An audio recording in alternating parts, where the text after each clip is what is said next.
Hi everyone, எல்லாருக்கும் வணக்கம். நம்ம இப்போ லைஃப் சீக்ரெட் எபிசோட் 3ல இருக்கோம். ஸோ எபிசோட் 1ல என்ன டிஸ்கஸ் பண்ணோம் அப்படின்னா, எந்த ஒரு செயல் நடந்தாலும் அதில் கண்டிப்பாக எனர்ஜி ட்ரான்ஸ்ஃபர் இருக்கும் அப்படிங்கிறது கன்க்ளூட் பண்ணோம். எபிசோட் 2ல என்ன டிஸ்கஸ் பண்ணோம், எனர்ஜி ட்ரான்ஸ்ஃபர் நடக்கிறதுக்கு எனர்ஜியில் 2 வெவ்வேறு நிலைகள் இருக்கணும். எனர்ஜி லோவர் எனர்ஜி இருந்தால் தான் ஹீட் எனர்ஜி ட்ரான்ஸ்ஃபர் நடக்கும்.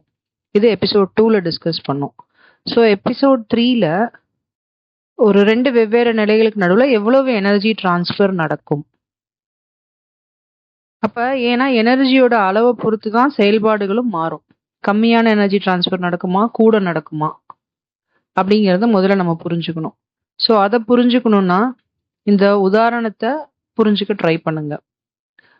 அதாவது ஒரு பால் ரொம்ப சூடாக இருக்கு. சூடாக இருக்கிற பாலை நீங்கள் குளிர்ச்சி பண்ணணும்னு நினைக்கிறீங்க.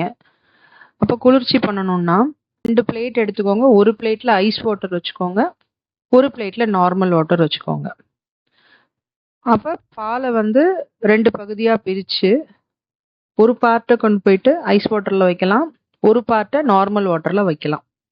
ஸோ எதில் பால் சீக்கிரம் கூல் ஆகும் அப்படின்னு பார்த்தீங்கன்னா, ஐஸ் வாட்டரில் வச்ச பால் சீக்கிரம் கூல் ஆயிரும். ஏன் அப்படின்னா, பாலோட டெம்பரேச்சருக்கும் ஐஸ் வாட்டரோட டெம்பரேச்சருக்கும் இருக்கிற வித்தியாசம் ரொம்ப அதிகம். பால் ஃபார் எக்ஸாம்பிள் ஒரு 70-80 டிகிரி சென்டிகிரேட்ல இருக்குன்னா, ஏன்னா ஒரு குடிக்கிற சூடு நம்ம அந்த மாதிரி தான் வச்சுருக்கோம், அதில் இருக்குன்னா ஐஸ் வாட்டர் 0ல் இருக்கும்.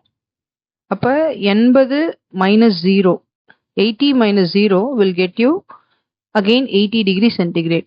ஸோ அந்த சூடாக இருக்கிற பாலுக்கும் ஐஸ் வாட்டருக்கும் இருக்கிற temperature difference 80 degree centigrade. So temperature difference அதிகமாக இருக்கிறதுனால கொஞ்சம் டைம்லேயே சீக்கிரம் ஹீட் ட்ரான்ஸ்ஃபர் ஒன்றுலேருந்து ஒன்றுக்கு மாறிடும்.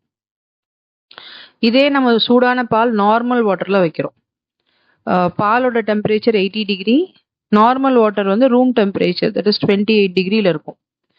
So 80 - 28, so 52 degree temperature difference இருக்கும். அவ்வளோ இருந்துச்சுன்னா கம்பேரிட்டிவ்லி நம்மளுக்கு போன தடவை 80 டிகிரி சொன்னோம் ஐஸ் வாட்டர் கூட கம்பேர் பண்ணும்போது, நார்மல் வாட்டர் கூட கம்பேர் பண்ணும்போது 52 டிகிரி தான் இருக்குது. அப்போ இந்த டெம்பரேச்சர் டிஃப்ரென்ஸ் குறையும் போது ஹீட் ட்ரான்ஸ்ஃபர் ரேட்டும் குறைஞ்சிரும். அதையே நம்ம ரியல் லைஃப்க்கும் அப்ளை பண்ணி பார்க்கலாம். ஒருத்தர் 2 பேர் ஒருத்தருக்கு சொல்லி கொடுக்குறாங்க. சொல்லி கொடுக்குறவங்க ஹைலி நாலேஜபிளாக இருந்து கற்றுக்கிறவங்க 0 நாலேஜாக இருந்தால் சீக்கிரம் இவங்க சொல்கிறதெல்லாம் ஏறுறதுக்கு வாய்ப்பு அதிகம். சொல்லி கொடுக்குறவங்களும் 0 நாலேஜ் இருந்து கற்றுக்கிறவனும் 0 இருந்தனா ஒரு நாலேஜ் ட்ரான்ஸ்ஃபரும் நடக்காது. ஏன்னா 2 பேரும் 0 இருக்காங்க.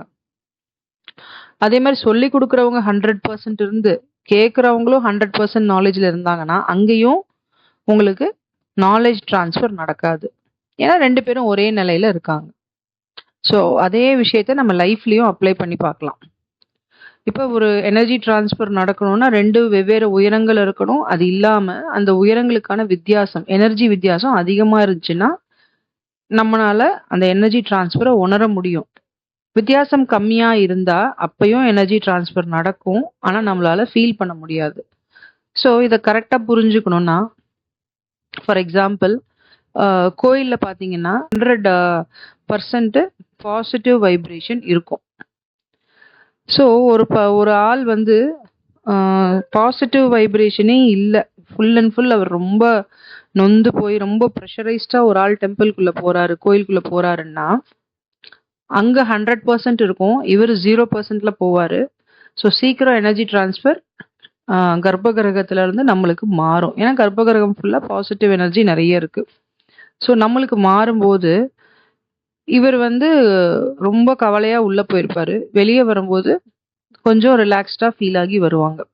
அவங்களால உணர முடியும் ஏதோ கோயிலில் நடந்திருக்கு அப்படின்னு சொல்லி நினச்சிக்குவாங்க, கடவுள் அருள் அப்படின்னு சொல்லுவாங்க. இதே ஒரு ஆள் ஒரு டல்லாக இல்லாமல் மீடியமாக போகிறாரு, தட் இஸ் கொஞ்சம் எனர்ஜி அதிகமாக 50% எனர்ஜியோட போகிறாரு, கோயிலில் 100% எனர்ஜி இருக்குன்னா இவங்க 2 பேருக்குமான எனர்ஜி டிஃபரன்ஸ் பார்த்தா 100 - 50 வெறும் 50 தான் 50% தான் எனர்ஜி டிஃபரன்ஸ் இருக்கும். ஸோ இப்போ இவருக்கு ட்ரான்ஸ்ஃபர் ஆனது பார்த்தீங்கன்னா, ஒரு 10, 20, 25% தான் இவருக்கு எனர்ஜி கோயில் கர்ப்பகிரகத்துலருந்து ட்ரான்ஸ்ஃபர் ஆகும்.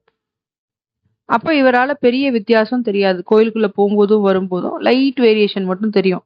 "ஓ! பரவால்ல உள்ள போனோம். கொஞ்சம் நல்லா இருக்கு, எனர்ஜெட்டிக்கா இருக்கு" அப்படின்னு சொல்லுவாரு. ஸோ லைஃப்ல நம்மளுக்கு எல்லா இடத்துலயுமே இந்த எனர்ஜி டிஃபரன்ஸ நீங்க ஃபீல் பண்ண முடியும். துக்க வீடுகளுக்கு போயிட்டு வந்தீங்கன்னா, ரொம்ப எனர்ஜி ட்ரெயின் ஆன மாரி இருக்கும் சில நேரம். ரொம்ப டல்லா இருக்கும். ஈவன் சில விசேஷங்களுக்கெல்லாம் போயிட்டு வந்தீங்கன்னா கூடக்க, ஒரு ஃப்ரெஷ் ஃபீல் வராது. ஏன்னா, உங்களோட எனர்ஜி ஃபுல்லா அங்க லூஸ் ஆயிருக்கும். அங்க அங்க இழந்திருப்பீங்க அந்த இடத்துல. அந்த நீங்க ஃபங்ஷன் போன இடம் ரொம்ப பாசிட்டிவா இருந்ததுன்னா, நீங்க முடிச்சு வரும்போது நீங்களும் ரொம்ப பாசிட்டிவா வருவீங்க. அந்த இடம் ரொம்ப டல்லான பீப்பிளோட இருந்தது. நெகட்டிவ் பீப்பிள்ஸ் நெறைய இருந்தாங்க அப்படின்னா, நீங்க உங்களோட பாசிட்டிவ் எனர்ஜிய அங்க குடுத்துட்டு, நீங்க ரொம்ப ட்ரெயின் ஆகி வருவீங்க. ஸோ இது எந்த கூட்டத்துக்கு நீங்க போயிட்டு வந்தாலும், உங்க எனர்ஜி டிஃபரன்ஸ அனலைஸ் பண்ணீங்கன்னா தெரிஞ்சிரும். நீங்க போயிட்டு வந்த இடம் நெகட்டிவ் பீப்பிள் நெறைய இருக்காங்களா? பாசிட்டிவ் பீப்பிள் இருந்ததா? இல்ல பாசிட்டிவ் சினாரியோ, நெகட்டிவ் சினாரியோ எது இருந்தது? பாசிட்டிவ் சூழ்நிலை இருந்ததா? நெகட்டிவ் சூழ்நிலை இருந்ததா? அந்த சூழ்நிலைக்கு தக்கன உங்கள்ட்ட இருந்து எனர்ஜி வந்து செலவாயிருக்கும். இல்லன்னா சில நேரம் உங்களுக்கு கிடைச்சிருக்கும். ஸோ இத கொஞ்சம் ரியல் லைஃபோட தினமும் நடக்கிற விஷயங்களோட கம்பேர் பண்ணி சிந்திச்சு பார்த்தீங்கன்னா, உங்களுக்கு ஒரு ஐடியா கிடைக்கும். சரிங்களா? ஸோ இந்த 3 எபிசோட்ல நான் என்ன சொல்ல விரும்புறேன் அப்டின்னா, எவ்வளவு எனர்ஜி ட்ரான்ஸ்ஃபர் நடக்கும்? ஸோ ஒரு கூட்டத்துக்கு போயிட்டு வந்தா, நம்மளுக்கு எப்படி ஃபீல் ஆகும்? நெறைய பீப்பிள் இருக்கிற இடத்துக்கு போயிட்டு வந்தா, நெறைய மனிதர்கள் இருக்கிற இடங்களுக்கு போயிட்டு வந்தா, அவங்களோட மனதுல வந்து என்ன மாரி எனர்ஜி ட்ரான்ஸ்ஃபர் இருக்கும்? ஸோ நெகட்டிவ் அதிகமா இருக்கிற இடங்களுக்கு போனீங்கன்னா, நீங்க உங்களோட சக்திய அங்க இழந்துட்டு வருவீங்க. ஜீவ சக்தின்னு சொல்லலாம். பாசிட்டிவ் மக்கள் அதிகமா இருக்கிற இடத்துக்கு போனீங்கன்னா, நீங்க ரிட்டர்ன் வரும்போது எனர்ஜைஸ் ஆகி வருவீங்க. இது உங்களால உணர முடியும். ஸோ மீண்டும் சந்திக்கலாம். Thank you.